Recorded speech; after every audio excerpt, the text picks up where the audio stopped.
January 2024. I made a video posing the question, will Tekken 8 deliver? I made some compelling points as to why I would. Tekken 7 was a massive success. Tekken 8 had a bigger budget because of it.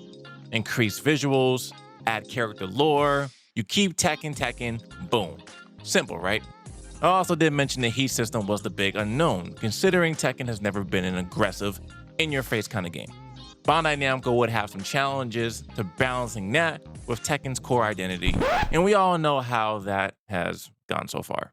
With Season 2 in full swing and the biggest balanced patch to date, 1,500 plus changes out in the wild, to see the direction Tekken 8 is going, I have to admit, I was wrong. Tekken has a rich legacy of 30 plus years. Some players playing Tekken 8 today weren't even born when Tekken 2 came out. Yeah, I realize I'm showing my age there. The moves we're used to seeing from some of our favorite characters seem to be etched in stone because of how long they've stayed relatively the same across multiple games. And yet, with what is going on currently, it seems like it doesn't matter. And the legacy and identities of these characters, as well as the game, are becoming easily erased like a piece of writing temporarily written on a whiteboard. Part of me wonders if the leaders at the forefront of the Tekken 8 franchise really understood their own game and what they've built. Because what do you mean Tekken 8 is behaving more and more like Soul Calibur, when that franchise is in the legit dumps right now? I do miss the old Soul Calibur days, but that's a topic for another time.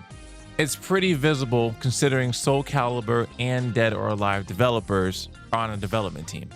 Part of me also believes they're trying to cater to a wider audience because, hey, they gotta make this money back somehow, right?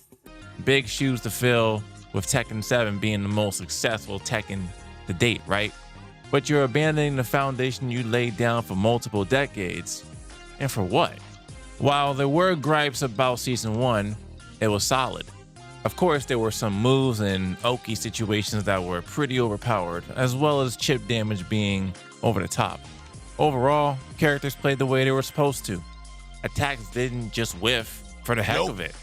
Tekken 8 was a few defensive tweaks away from being in an amazing place for Season 2. A slight rework of the heat system would have been welcoming. Remove heat regeneration could have been one. Allowing the heat meter to run out regardless of whether you're attacking or on the ground is another. Heck, chip damage only happening in heat would have been marvelous. Shout out to my boy Lee. Something that, while it is different, Tekken 8 wouldn't be overwhelmingly different to play to the point you don't recognize it. But now we have Casino Unga Bunga Tekken. One of the biggest attractions Tekken had as a franchise was every character had an identity. Every character felt distinct in how they played. Every character had defined strengths and weaknesses. That's what made Tekken beautiful.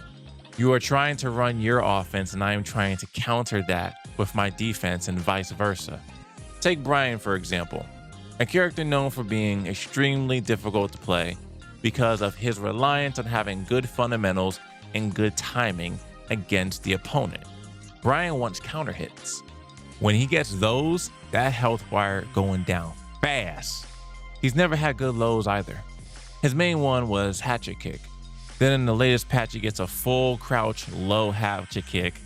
Or how about Kazuya Mishima, a character who is reliant on the 50-50 mix-up between his hell sweep and 4-4-3, but his main weakness was sidewalking to the left. In Season 2, he gets a homing move to cover up that weakness. Characters having weaknesses shouldn't be looked down upon, but be embraced. My character has weaknesses, but I'm still gonna pilot them to the best of my ability to win. That's what made Tekken beautiful. Every character shouldn't be able to do the same things, this type of homogenization. When characters are allowed to be unique, I believe there is more joy among the players that pilot them because then it becomes a deeper game instead of applying the same, oh, let me get in the heat first, rush down, chip, heat smash. And the next thing you know, you're dead. The round's over. In the span of what, 10 seconds? And we haven't even talked about the abysmal community management when we were told to give feedback and speak constructively about the game. But apparently that wasn't welcome at the time either. Rip and Spag, who usually do commentary for Tekken World Tour, and while it hasn't been confirmed why they weren't picked up this year, they did give constructive criticism in regards to the game. But cheaters still run rampant in Tekken 8 Online though. Beautiful. The next major update is slated for mid-May, which sounds like it'll be after EVO Japan, which runs from May 9th to May 11th. I don't want to say this game is completely dead. It's definitely in a spot where it isn't enjoyable to play, at least in my opinion. I would have thought they'd revert to Season 1 and try again with some of the changes in increments, or just remove some of the changes entirely. It would have been better, but, well, here we are. Continue speaking up for the franchise we love because the development team is listening. Your voice matters. Just do it respectfully.